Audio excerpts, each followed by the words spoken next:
All right, so let's talk about this Bitcoin price action as Bitcoin is now at what you could call new cycle highs. This is the highest Bitcoin has been since the bear market lows were put in. And Bitcoin is at a pretty significant level as it is now taking out the high of this, more local, larger range. And I want to start by kind of talking about, the general reaction that I'm seeing from people as we are now, taking out this high. People seem to be getting very bullish, and that's fine. You can have whatever bias you want to have. I can have my own biases. For example, my bias recently has pretty much been that I think a correction makes sense at some point. I have not been stuck on the idea that, oh, Bitcoin has to only go down. In fact, in my last few videos, I kind of predicted this pump. My videos from about a week ago to like 2 weeks ago, since we started forming this little range here, we're basically saying that, hey, if we get above the value area high, then I think there isn't much in terms of price action resistance to stop us from rotating up to this range high. It was a very quick move down. And yeah, basically, I was looking at the if then scenario where if we broke above this level significantly, there's a much higher chance that we can make a rotation up to the high just based on how quickly we came down here. And well, that's pretty much what happened. In fact, we got to move up to that high with very similar like price action, just a very quick move to the upside. No real significant liquidity grabs. In fact, there's probably a bunch of liquidity below those lows. And yeah, as of right now, we are still hovering above this high, but we have not closed a daily candle yet. And even if we close a daily candle here, yeah, it would technically be a break, but looking at the size of this larger range, like when you kind of put it into perspective, we aren't that much above the range, just in terms of the size of the range. So even if we do kind of close where we're at now, I wouldn't really consider that a significant break. I'd kind of be looking at it in the same way that I would look at this break. Yeah, this is maybe a bit more aggressive depending on where we close, but we saw down at the low of the range, we closed daily candles below it. I was looking at this as like, okay, yeah, we did get a break, but I'm not exactly trusting it yet. And then price immediately started pulling back into the range. So, it was at that point that I thought, all right, maybe we just continue ranging in this area. And as of right now, that is still a valid idea, especially if we start pulling back into this range relatively quickly. I think we just may continue rotating in the zone. So I personally am not getting too overly bullish here. And, I'm also trying not to get too overly bearish. I like to make my higher time frame biases to aid me in my lower time frame trading. Sometimes I let my lower time frame trades play into higher time frame ideas. Sometimes I use my biases to prioritize a certain type of trade, which is what I've been doing recently, as I've exclusively taken long scalps since we broke above this area. I've taken 3 long scalps so far, and really, I try not to let my higher time frame biases affect me too much, especially my trading, because I am a trader over everything for the most part. Yeah, when the time is right, I would like to kind of start playing some things on the higher time frames in terms of spot positions. But just because we may potentially have some bullishness here, like let's say we continue pumping up here and maybe we close pretty significantly above this range. Just because that happens doesn't mean I'm gonna start spot buying Bitcoin at a area that I don't think makes sense to, especially kind of looking at this in the way that I'm looking at it, which right now is a large range. I don't think the risk reward is there for me to be overly bullish right now, even if I'm kind of moving my invalidation up a bit. Even covering this, local range low, it's still a 1-to-1 to all-time highs. And yeah, if you get a retracement and maybe if you take more of like a swing trade here, you could potentially get better risk reward, but still, I mean that's only a 3-to-1 targeting all-time high. So I tend to not care really what Bitcoin does on the higher time frames because I trade the lower time frames anyway. And I kind of just use my higher time frame bias as a way to maybe prioritize my trades within the local context just a little bit, maybe like 60-40. Like if I'm feeling a bit bullish, then I'll take 6 long trades and maybe 4 short trades within the range, and maybe also I'll set some higher targets for my long trades. and I'll be a bit more aggressive with my profit taking on my shorts. That's kind of how I like to use my bias. I don't get, too enveloped with the higher time frames because that's not really what I trade. So if you're one of those people that thinks Bitcoin is just going to continue with a steady uptrend up to all-time highs, and then the halving happens, and we're just going to get, one steady move to the upside all the way up to 100K, uh, you can think that. That's fine. I personally don't think that. I think, even if we make a move up significantly more from here, based on a lot of things, based on price action and the way it's forming to the upside, based on, well, at least right now, market cipher on the daily time frame. But, that could change if this scenario happens. Maybe money flow really starts to come back in. Who knows? But also based on historical data for Bitcoin, we have never seen Bitcoin make a run for all-time high, even close to the halving. Usually it takes about a year past the halving for Bitcoin to start making a run up to all-time highs. And in this case, we haven't even had the halving yet. We're still over 2 months away from it. But that doesn't mean that I'm going to ignore evidence for a short-term bullish bias if it is presented.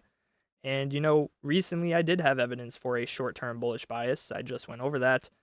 Could we potentially see more reason for that? Maybe if we get a significant break and then a retest, then yeah, I think that is possible that we could see more evidence for bullish bias in the short to medium term. But also, I think depending on what happens here, we may just simply be trading within the context of this range still. And if we begin falling back down, I think that could support a short-term bearish bias. And from there, that could potentially lead into a higher time frame bearish bias, depending on what happens within this range. I still think breaking this range to the downside is very possible, but I mean, there's a million scenarios that could happen. Kind of the trend recently is sort of these channel-like ranges where we just keep on putting in higher highs, higher lows. We're kind of potentially seeing that continue over here. So I guess what I mean by this is, looking at this as a trader, I am not getting too overly bullish here. That is for sure, especially considering, the possibilities in the short term. And, even if we do continue to the upside here, I'm not going to be missing out because I know that there will be more opportunities to long if, the bullishness continues. If we begin breaking up, then, I mean, number one, there will be low time frame ranges to trade. If we get a significant retracement, then maybe there is a higher time frame play to be had. But I am definitely not getting FOMO from this little move above this range right now.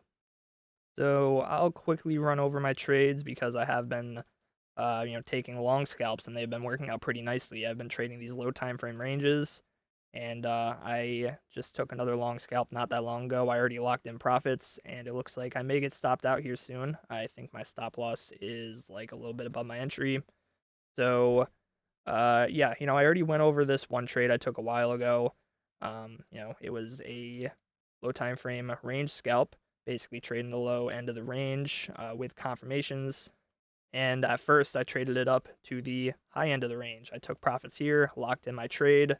Once we broke above, I took out some more profits, and from there, I basically had my sights set at a target of this high, which we did eventually hit. I closed my trade out a bit early. I front ran the high a little bit, so I actually hit my last TP for this trade right over here.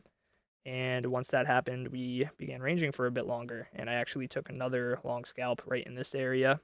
And I know I'm just kind of circling areas at the low end of these rectangles, like it looks like it's very easy. It's not, I had a very specific reason for entering all of these trades. And as I've been saying, basically I've been exclusively trading with strategies that I cannot share publicly as they are paywalled strategies. They are White Phoenix's strategies, who is a trader in Jason Casper's VIP Discord. He also has a course going over his strategies and the way that he trades, and that is the way I'm trading right now. I'm learning to trade that way, so I'm kind of stepping away from other strategies at the moment just to focus on this. So I cannot go over how I entered these trades exactly, but I can kind of show you the general idea for these trades, and I could say that there are many other ways that you could trade the context of these lower ranges using, a variety of strategies. I've traded ranges before I traded with White Phoenix's strategy. There's a lot of different ways to enter trades to get confirmations for trades. And the main thing for me is, what is the context? And the context for me is trading these sideways ranges, having a clear target of the opposite side of the range. And beyond that, I have a bias for bullishness, which is why I'm focusing on longs. And the longs have been working out. I've been getting pretty aggressive moves pretty much as soon as I get my confirmations. That's what happened for the last 3 trades that I took. They've all, worked out great. I hit my TP1 and also TP2 in most cases very quickly. I took profit within the range, and then if the ideas continue to play out beyond the range, then awesome. But if not, if a scenario like this happens where we just come up to the high of the range and then stop me out at my entry, that's fine because it's still a profitable trade. I already locked in profits. So that's basically been my trading for the past week or so, as I've been focusing on longs. And yeah, I mean, could that continue to play out? Could we continue to focus on longs?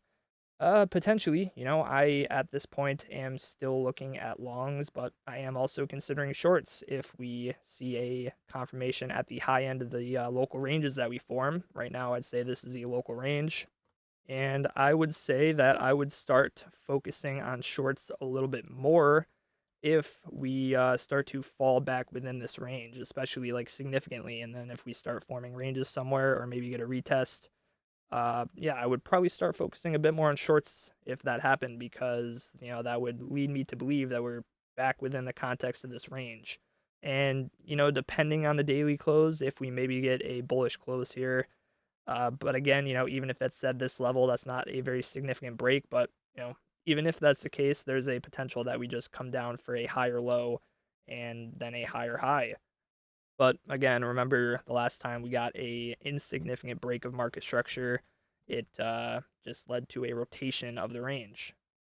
So now to end things off, I'll run through Market Cipher and we'll see what that is looking like. So starting on the weekly time frame, we right now are seeing money flow put in a higher high. We are seeing momentum get a move to the upside, and we are seeing that this momentum wave is not showing signs of topping out quite yet. The white part is widening. Now we could potentially see bearish divs here, even though it would look a little weird. I guess the red dot printed right here rather than at the actual high, but this is like a really quick wick high. But I would still say that we have potential for overall divergences here if this momentum wave does not get above this one. And at this point, I mean, it's hard to tell. We could maybe see this top out before we get to there. It would probably look something like that, and even then, like, that's pretty much a double top. That's not really a divergence. So I have to say it's not looking very likely that we will see weekly divs here. But that could change. Maybe this just ends up flopping over very quickly. We could still see divergences technically, but money flow is putting in higher highs. So that is not really a bearish thing. Now looking at the daily time frame, we are seeing this daily momentum wave potentially start to top out. It is starting to hook over a little bit. That doesn't necessarily mean that it's going to top out here, but it is showing signs of it. We have seen things like this where it starts to hook over and then it just kind of reverses on us without much warning, and then it goes on to top out later. So we could potentially see that. And, maybe if that happens, it ends up voiding this divergence over here. But, as of right now, if it tops out where it's at, we would have a bearish div with momentum and definitely with money flow. And, it looks like even if Bitcoin kind of continues to the upside a bit, we could still see this money flow diverge. I think it would be kind of tough to see this get above where it was at back here. It could happen. I'm not saying it's impossible, but as of right now, it's not looking super aggressive in this move to the upside. It started to, but now it's kind of hooking over a little bit, and money flow is significantly lower than where it was at back here. But just looking at it right now, it seems like we have potential for some of those top signals as we just put in another high. We see the bearish divs with both momentum and money flow. But momentum is cutting it close, and I guess money flow really depends on what price does here. If we continue to the upside, we could see more money come in. but right now the divs are definitely visible. The 4-hour time frame, it looks like money flow is kind of trying to void this slight local div that we had. We are seeing momentum divs as prices putting in higher highs locally here. Momentum's kind of getting a little push to the upside. But yeah, this looks like it could be a sign of a reversal, at least locally. And I think a local reversal could lead into a higher time frame reversal, or in this case, a rotation. So that is kind of looking like it's backing up the idea of a rotation more than the idea of us breaking up. But then again, money flow is looking not terrible. But I would say, if we continue to see this trend of divergences in money flow on the lower time frames, and if we're also starting to see money flow come out, that could back the idea of a rotation up a little bit more. So let's check out the lower time frames. And the 3-hour money flow actually looks pretty bullish. Let's kind of zoom out and see if it's, voiding any divergences here. And it's not quite yet. Yeah, we have seen divergences from where price was at back here, but it looks like it's approaching those levels. It's getting a very aggressive move to the upside, so we could see it kind of start voiding those money flow divs. And again, we have some momentum divs, but right now momentum is getting a bit of move to the upside, putting in a local higher high.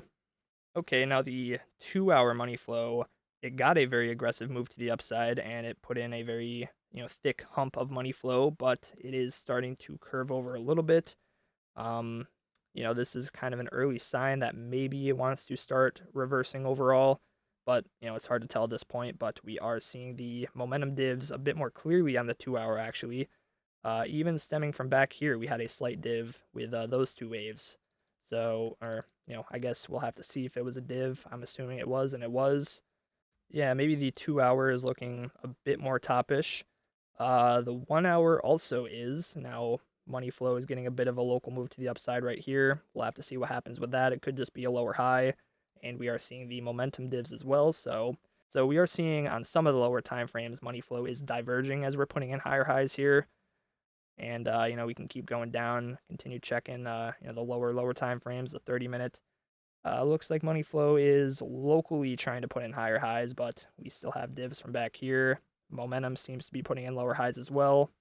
But here on the 15-minute, we actually saw money flow come into the red, and now it's coming back into the green. It had a bit of a, not a great looking curvature. It was a little, jagged with these little moves above the zero line, but overall it's still decent curvature here, and now it is putting in higher highs. So the 15-minute could kind of be turning things around. So, I would say looking at market Cipher, it's a bit uncertain. We are seeing some divs in money flow, but we saw a very similar thing as we broke above the value area high, if you remember. We saw some divergences, but it was not looking super clear. And I'm basically going to say the same thing I said back here. If we start to quickly fall back down below key support, which would probably be this, high, essentially, if we get acceptance back into this range, and especially if we start breaking lows like these, then I think at that point we probably could see a rotation. But if we continue to the upside, then maybe those lower time frame divs don't matter as much. Maybe it just means price is going to range a bit before going higher. Maybe it means price is going to range a bit before going lower. It's kind of hard to tell right now, so really, I'm kind of watching price action, and I'm going to judge it based off of that. I think we're still a little bit too early to tell what's going to happen here.